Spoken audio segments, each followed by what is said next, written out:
Hello and welcome back for our second video of today. This one was a Tesco's pickup and it is Onward on Blu-ray. The first one I've got with the new BBFC logo, which I don't really like as it kind of makes it look like a pirate copy, but gotta get used to it. I mean, it's not the end of the world, obviously. So it's Disney Pixar's latest film. No slipcover for this one, but I think that's just the way it is now. You only get the slip with the 3D or the 4K. In Disney and Pixar's Onward, teenage elf brothers Ian and Barley Lightfoot, voices of Tom Holland and Chris Pratt, get an unexpected opportunity to spend one more day with their late dad, so they embark on an extraordinary quest aboard Barley's epic Van Givia? I don't know. Like any good quest, their journey is filled with magic spells, cryptic maps, impossible obstacles, and unimaginable discoveries. When the boys' fearless mum, Laurel, voice of Julia Louis-Dreyfus, realises her sons are missing, she teams up with part lion, part bat, part scorpion, former warrior, aka the Manticore, voice of Octavia Spencer, and heads off to find them.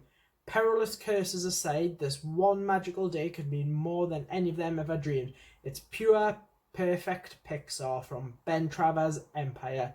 And Guardian Online said, Pixar's best film in years. It's a one-disc edition. You get audio commentary with filmmakers, quests for story, and citizens of New Mushroomton. Okay, that's a funny town name.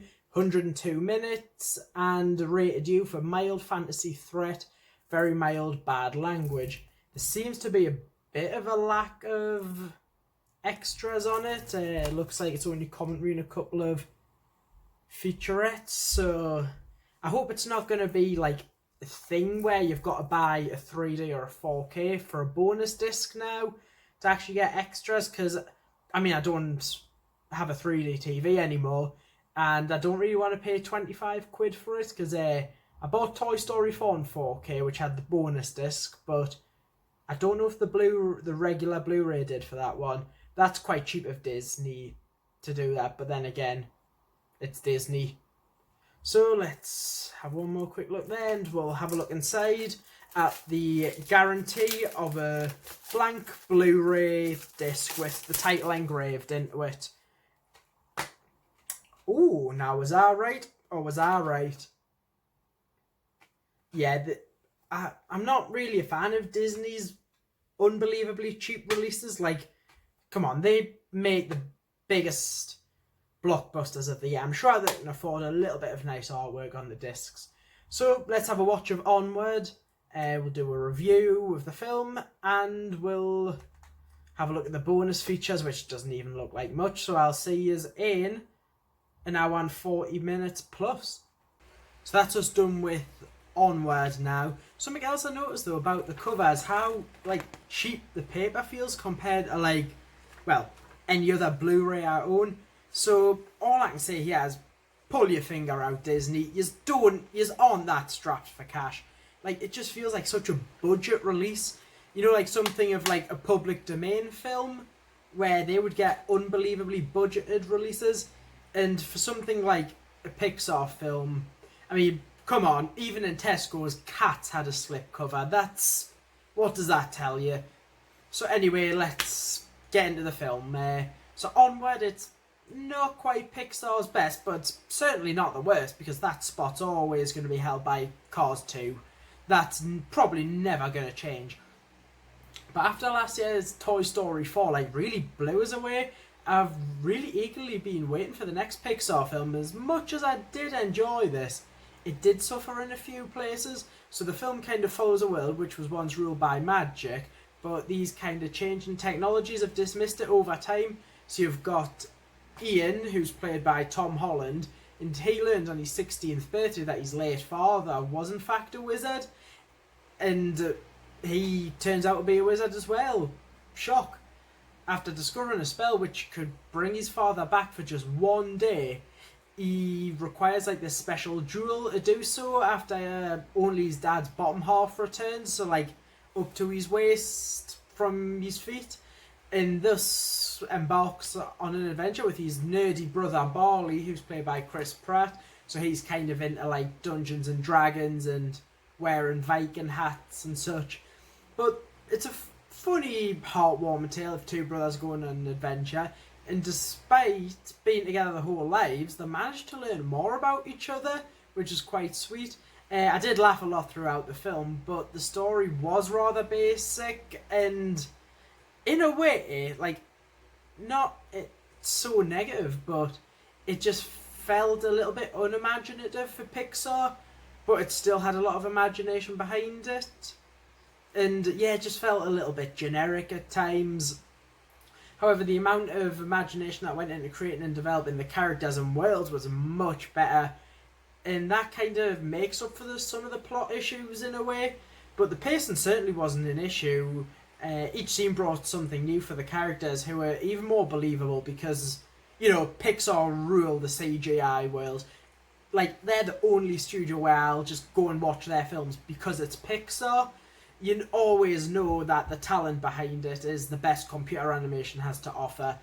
Like, just looking at some of the little details, especially on a Blu-ray, so watching it in 1080p looks fantastic, but the 4K for Pixar's, like the Toy Stories and the Incredibles I've got, they are some of the best releases, and I think Pixar are now animating in 4K because I believe they did for Toy Story 4.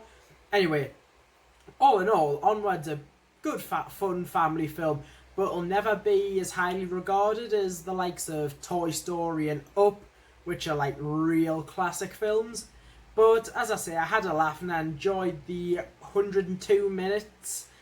And even though Pixar's high level of wonder and enchantment was ultimately lacking slightly, I do have high hopes for Soul, which is Pixar's next film, which I think is due out in November now, was due in July or August, but it's been pushed back.